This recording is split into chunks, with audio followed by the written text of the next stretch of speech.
Hi, and this isn't Mead.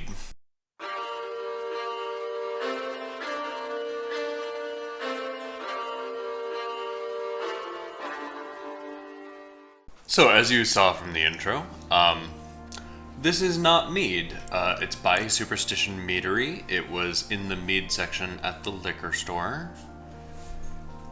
Picked it up kind of on a whim.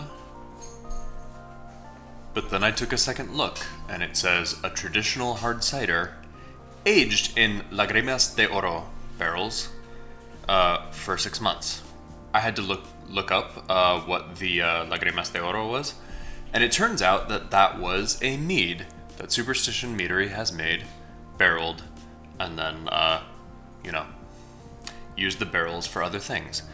And that got me thinking about mead casks in general, and seemed to be a good topic to bring up in a video. So, I have had barrel-aged mead before. I have barrel-aged my own mead, and I intend to do so again in the future. So I know how barrels impact mead itself. And I only have one example in my repertoire of what a mead barrel does to something else. I sent in my mead barrel to a distillery, and they finished some bourbon in that mead cask. It wasn't fully aged in the mead barrel. It was just moved into it from another barrel, and I got the chance to get some of that back and try it. It's delicious. First of all, I'm not just saying that because I gave the barrel that went into making it, but oh boy, it's fantastic. Unfortunately, as far as I'm aware, that 10-liter barrel was the only bourbon finish mead ever made in a commercial distillery. So there's not much left of it in the world. But I saw this and thought it would be a good opportunity to see what else can be aged in mead barrels and what that mead barrel influence does. I have not had Superstition Meadery's hard cider that wasn't aged in a mead barrel, but I've had hard cider before. I sort of know what to expect going into it, roughly. So I should be able to tell what is being caused by the mead barrel and what isn't.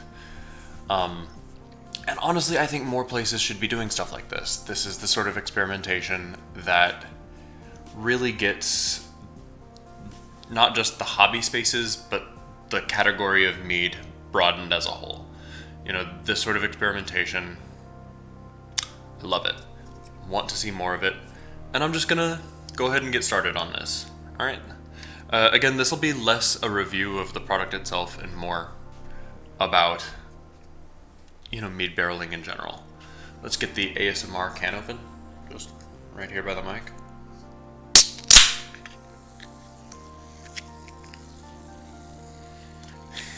Alright, smells dry actually.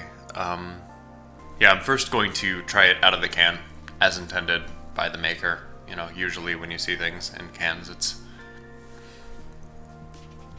at least partially intended to be drank out of the can, so I'm going to do that for the first taste.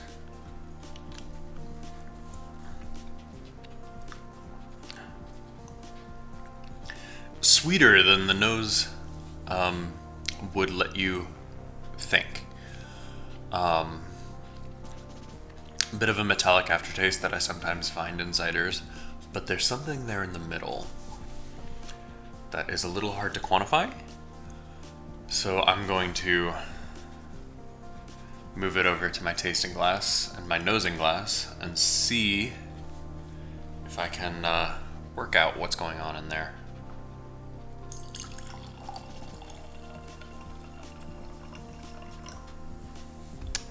Okay, so first of all, this is practically clear. I would guess that this is force carbonated rather than carbonated through a secondary fermentation, although it is starting to cloud up a little bit. I think that might be from the CO2 trying to escape and not necessarily from yeast in suspension. But this is just guesswork at this point. I don't know for sure. Yeah, it's all malic acid and a little bit of a metallic note on the nose. It does seem a bit more honest about the sweetness on the nose in this glass than it did in the can. There's a sort of buttery vanilla note in the middle. That's definitely the wood. The wood itself is adding those notes. Almost a coconut note, but definitely butter and vanilla, a little bit of coconut.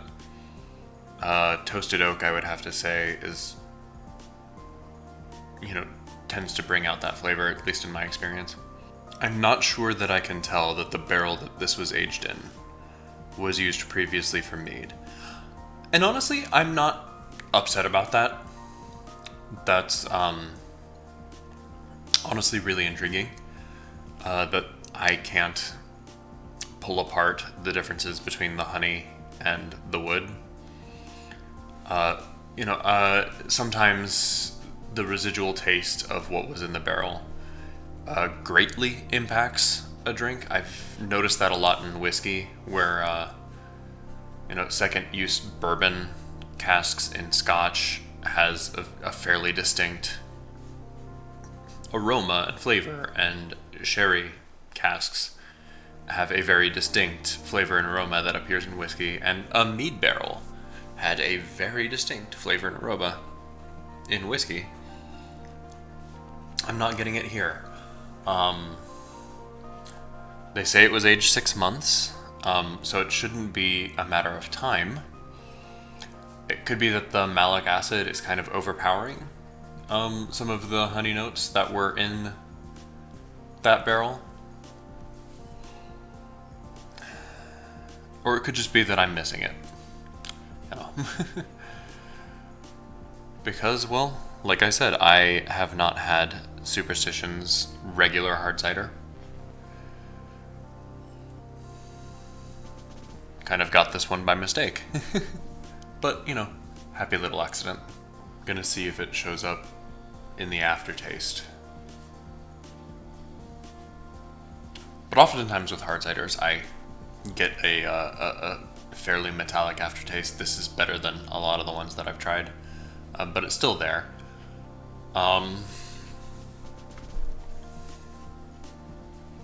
I could be convinced that some of the vanilla, butter, and coconut is also honey. But these are also flavors that I would mostly expect from just a barrel-aged cider. I would love to see more of this. I would love to see this explored, maybe with a different mead or a different cider.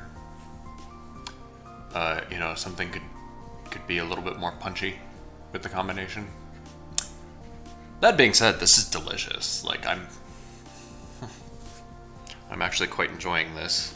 Just mildly disappointed that I am not tasting the mead cask influence that I might have expected going into this. If I had more references to ciders aged in other barrels, I have had some experience with ciders aged in barrels, not a terribly large amount, and more experience with things aged in mead barrels in general. I think I would have a more clear roadmap for this, and I encourage any meadery out there to do a collaboration with other people. Send, age mead in barrels, send it to other places. Do your own barrel aging experiments like Superstition here. It's a fascinating process. I certainly enjoyed the time that I spent aging mead in barrels, and I would love to see more of it in the commercial spaces. All right, if this is the sort of content you like to see, please remember to like the video, hit that subscribe button, hit the notification bell, all the things that we're told the algorithm likes. Nobody actually knows for sure. if that is what the algorithm likes. And leave a comment below. I'd love to hear your thoughts on this, and if you have suggestions for content in the future. I've been Burley Mullins, and this has been Method to the Meadness. Real insider information here. I am quite happy with myself, thank you.